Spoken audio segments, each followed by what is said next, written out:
Berapa tahun Anda jadi suami? Pernahkah Anda menurunkan ayat Quran tentang jadi suami yang baik? Kenapa nggak Anda turunkan ayat-ayat jadi suami? Ini jadi suami, ini jadi ayah. Pernahkah Anda mendengar kalimat di Quran bahwa suami beriman itu tidak cepat marah pada pasangannya? Quran surah keempat ayat 19. Ya ayyuhalladzina amanu, hai suami-suami merasa punya iman, la tarithun nisaa karha. Jangan wariskan watak buruk kepada istrimu setelah kamu menikah. Dan turunkan bagaimana cara Nabi memahamkan itu. Bukan berarti setiap suami punya sifat buruk, tidak. Maksudnya ada sifat-sifat yang ditafsirkan oleh hadis Nabi. Kata Nabi, lihat-lihat kalimatnya, ittaqillaha fin nisa. Ditafsirkan oleh Nabi, para suami bertakwalah kepada Allah dari istri-istri kalian. Fa innahunna khaliqat min dal'in a'waj. Karena istri-istrimu itu diciptakan di tulang rusuk yang sangat sensitif. Bengkok, tapi sensitif. Mau diluruskan, takut patah. Dibiarkan, tetap bengkok. Apa maksudnya kata Nabi? Kamu itu laki-laki, diberi nama dengan rajul. Rajul itu seakar dengan rijal. Rijal itu keras, tegas, berwibawa. Kadang-kadang lupa, sifat rajul ini dibawa kemudian untuk berkomunikasi dengan istri. Istri punya sifat dengan sifat yang lembut. Dengan kelembutan itu cepat merasakan seperti tulang rusuk yang bengkok. Kadang muncul ketegasan kita dipahami salah oleh istri kita. Bagaimana menerjemahkannya? Turun ayatnya, turun hadisnya. Diterjemahkan dalam kehidupan Nabi. Diberi contoh lewat istri-istri Nabi. Kenapa akhirnya istri Nabi diperkenankan lebih daripada 4? Berapa istri Nabi? Lebih daripada 4. Teman-teman, di antara rahasianya, maaf ya, di antara rahasianya, karena istri-istri Nabi itu seluruhnya adalah miniatur seluruh karakteristik perempuan di muka bumi. Di seluruh istri Nabi mewakili karakteristik perempuan di muka bumi. Silahkan antum cek pulang ke rumah. Antum akan temukan di antara istri antum akan ada yang mirip dengan karakteristik istri Nabi. Akan ada sebelum menikah dengan Nabi. Dari yang paling cemburuan sampai yang paling perhitungan. Akan muncul. Tapi lihat bagaimana Nabi mendidik mereka. Masya Allah. Yang tadinya perhitungannya masalah uang belanja. Sekarang bagaimana satu kurma menjadi ibadah. Pulang ke rumah. Kalau istri antum banyak menuntut. Pah belanja kurang. Pah ini. Pah itu. Baca. Kembalikan kepada hadis. Kira-kira istri antum mirip siapa itu. Cek. Lalu lihat bagaimana Nabi mendidik istrinya ini. Sehingga berubah jadi satu kurma. Bagaimana jadi ibadah. Praktekkan dalam kehidupan rumah tangga. Besok-besok Masya Allah. Pah. Gak usah mobil, Pah. Gak usah mobil. Telunjuk kita ada sudah cukup, Pah, untuk menghentikan mobil di jalan. Sudah, Papa gak usah capek-capek lagi besok. Gak usah cari mobil, Pah. Kita tunjuk aja begini. Cukup, Papa. Dan itu membuat kita lebih tawadu dalam kehidupan. Masya Allah. Begitu turun, rendah hati, bayar. Enak. Cek, pulang ke rumah. Mungkin ada di antara antum yang istrinya mirip, misalnya maaf, Sayyidah Aisyah. Ada yang mirip misalnya Saudah binti Zam'ah radhiyallahu ta'ala anha. Ada yang mirip misalnya Ummu Habibah. Ada yang mirip Maimunah dan sebagainya. Kalau Khadijah itu agak susah. Agak susah. Khadijah itu dilukiskan di Al-Bukhari hadis yang keempat. Kalau Nabi punya masalah seberat apapun, itu pulang ke rumah, lihat wajah Sayyidah Khadijah hilang setengah kegelisahan. Setengah masalah hilang. Mendengar kata-kata beliau, hilang semua masalahnya. Suamiku sayang, kau itu orang baik. Kau tidak punya musuh. Selalu berbuat baik pada orang lain. Menyambung silaturahim. Yakinkan pada dirimu. Yakinkan pada jiwamu. Aku akan bersamamu dalam suka dan duka. Jadi begitu melihat wajah istrinya, hilang setengah kegelisahannya. Kalau mau cek, antum pulang dari kantor besok. Sedang punya masalah, pulang ke rumah. Ketok pintu, yang pertama lihat wajah istri antum. Begitu setengah dari masalah antum hilang, punya peluang jadi setengah Khadijah dalam kehidupan antum. Tapi begitu antum lihat tambah masalah misalnya, itu jadi masalah. Sebetulnya mah ya, masalah itu nggak besar-besar amat nih mah. Tapi ketika lihat mama, kenapa jadi bertambah? Misal ya, itu yang jadi persoalan. Kembalikan. Enak teman-teman, bawa ke rumah. Ayo antum sudah berapa lama jadi suami? Yang di belakang jadi istri, jadi ibu. Kenapa anda nggak pernah sempat sih menurunkan ayat? Anda sudah puluhan tahun hidup. Belasan tahun berumah tangga, kenapa nggak dikeluarkan yang kecil-kecil? Jadi istri Qurani, jadi suami Nabawi, turunkan ayatnya, turunkan hadisnya. Ini indah kok, Nabi hidupnya nggak tegang. Nggak tegang, Nabi biasa aja.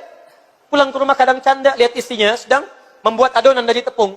Dilihat oleh Nabi, tiba-tiba apa yang terjadi? Diambil tepungnya, dicolekkan ke keningnya begini, ketawa bersama-sama. Besoknya dengan Sayyidah Aisyah balap lari, kata Sayyidah Aisyah, aku kalau dengan Nabi selalu lomba lari. Kalau aku sedang keadaan-keadaan langsingnya, aku menang dari Nabi. Ketika aku semakin gemuk, kalah sama Nabi. Nonton bareng-bareng, kadang diangkat oleh Nabi, Sayyidah Aisyah. Masya Allah, indah suasananya. Nikmat. Rumah biasa-biasa, ruangan kecil, tapi indah dialami. Demi Allah saya katakan, setelah menikah dengan Nabi, dibimbing oleh Nabi, tidak ada keluhan dalam rumah tangga Nabi. Indah, nikmat, enak, nyaman. Nabi, Rasul, yamin masuk surga, bebas dari kesalahan, tingkat surga paling tinggi. Rumahnya RS7, ruangan sangat sederhana, sangat sempit sekali sehingga selonjoran saja susah. Ibadahnya enak, nikmat, nyaman. Istrinya tidak ada keluhan, makan seadanya, nikmat dan hidup luar biasa. Antum Nabi bukan, Rasul bukan, surga belum jelas, amalan berantakan, hisab menegangkan. Rumah cukup luas, istrinya luar biasa, nyaman, tenang, tentram. Kenapa tidak mendapatkan apa yang pernah dicontohkan oleh Nabi? Bukan karena kurang pintar, mungkin kurang pernah membuka tentang alur kehidupan kita. Coba dicek lagi. Nah ini baru kurang senyumannya udah rame gitu kan. Dan yang paling saya tidak habis pikir. Tidak habis pikir. Kok bisa ada orang belajar Al-Quran, belajar sunnah, pulang ke rumah, cerai dengan istri suaminya? Ini menurut saya keterlaluan. Antum belajar apa ini? Dulu orang belajar ini pulang ke rumah jadi harmonis. Dinyambung, jadi senang. Yang kurang dinaikkan, yang lebih diturunkan. Seimbang di sini. Kok bisa orang sekarang baru pulang belajar Quran, belajar sunnah, pengajian Quran, pengajian sunnah, pulang ke rumah pisah dengan suaminya? Lebih baik mencari suami, calon suami yang sunnah daripada menikah dengan laki-laki bid'ah. Masya Allah. 20 tahun berumah tangga. Antum ini kenapa? Heran saya. Ya, coba lihat baik-baik teman-teman sekalian. Barangkali antum salah belajar. Coba lihat baik-baik. Stepnya turunkan. Antum itu dititipkan oleh Allah suami antum yang sekarang. Karena itu pasangan terbaik Anda. Terbaik Anda. Jadi kekurangan Anda dilengkapi oleh suami Anda. Anda pun suami kekurangannya dilengkapi oleh istri Anda sekarang. Karena itu jodoh terbaik Anda. Maka kalau Anda mendapatkan kekurangan di istri Anda, wajar karena dia bukan malaikat sekali lagi. Kalau ingin cari sempurna, nikah dengan bidadari sana. Kalau mau cepat meninggal. Ya. Sama istri juga begitu, jangan banyak mengungkit kekurangan suami. Karena suami Anda bukan malaikat. Bukan malaikat. Kalau punya kesalahan, wajar. Kesalahan itu dikirimkan supaya Anda dapat pahalanya. Jadi kalau istri menuntut suami jadi soleh, jangan banyak dituntut, bantu dia menjadi soleh. Sama, suami juga demikian. Kalau suami mengharapkan istrinya salihah, jangan banyak dituntut, bantu dia untuk menjadi salihah. Kirimkan guru yang terbaik, dorong dengan kebaikan, jangan banyak diekspor kekurangannya, karena tidak ada yang sempurna. Demi Allah saya katakan, kalau antum ingin mencari kesalahan, setiap hari akan ditemukan. Tapi kalau antum bersabar dengan kekurangan, setiap hari Allah akan berikan kenikmatan dalam kehidupan.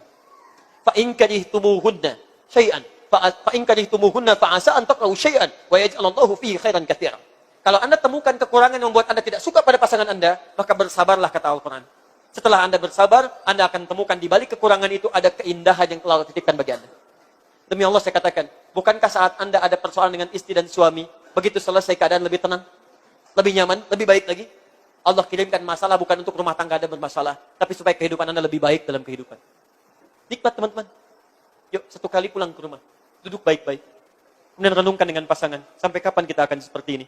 Jauh dari tuntunan yang ini. Besok antum turunkan, tanyakan pada ustadz yang bersangkutan. Keluarkan ayat-ayatnya. Keluarkan hadisnya. Benar renungi bersama-sama. Pasang target. Bulan ini Al-Muharram masih tanggal 11. Saya punya waktu kurang lebih 19 hari. Untuk berlomba menjadi suami yang terbaik. Istri yang terbaik. Suami Qurani, istri Nabawi. Nanti lihat setelah 19 hari. Bedakan rasanya, rasakan bedanya. Pasti akan terasa bedanya. Akan lain kehidupannya. Ya. Paham? Alhamdulillah. Jadi itulah prakteknya, turunkan ayat-ayatnya, hadirkan ke bumi, turunkan hadisnya, maka insya Allah kebaikan ini akan didapatkan. Sesi ketiga. Saya selesaikan dulu ya.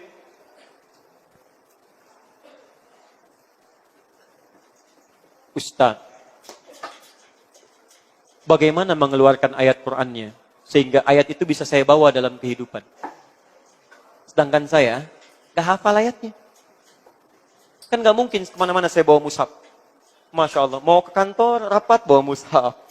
Masya Allah. Ke pasar, bawa mushaf. Ketemu teman, bawa mushaf. Kata temannya, Masya Allah. Soleh amat nih. Si amat aja gak soleh. Misalnya, banyak. Bagaimana caranya? Inilah indahnya Al-Quran. Maaf.